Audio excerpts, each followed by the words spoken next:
Madalas mang busy sa kanyang trabaho, hindi raw kailanman nagkulang sa kanyang pamilya si Secretary Robredo. Kaya naman ganun na lamang ang paghanga sa kanya ng kanyang mga anak. May report si Marisol Abduraman. Inspirasyon ng kanyang pamilya at kalaunan ng buong bayan.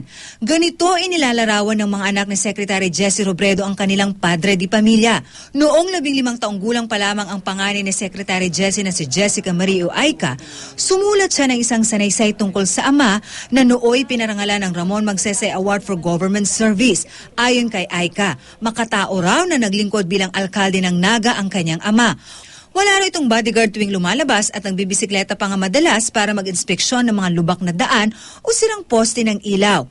Bukod raw sa hands-on na pamumuno, tumutulong rin daw si Secretary Jesse sa mga simpleng problema. Kumakausap sa mga batang naglayas ng bahay, pinapayuhan ang mga mag-asawang nag-aaway at nakikipaglaro pa ng basketball sa mga bata sa kalye. At sa gitna ng paglilingkod sa bayan, hindi raw ito naging balakid sa kanyang pagiging isang mabuting ama.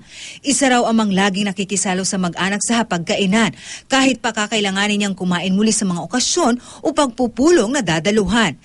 Isang amang hindi pinalalampas ang mapa-PTA meeting man o recitals ng kanyang mga anak.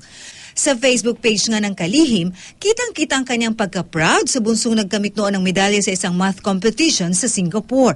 Kahit man lang sa Facebook page na ito, bahagyang naging bukas ang pribadong buhay ni Secretary Jesse sa publiko. Kaya sa kanyang pagpanaw, bumuhos ang mga mensahe mula sa mga taong kahit papano'y nakilala ang dating mayor ng Naga, kalihim ng DILG at higit sa lahat, haligi ng tahanan ng kanyang pamilya.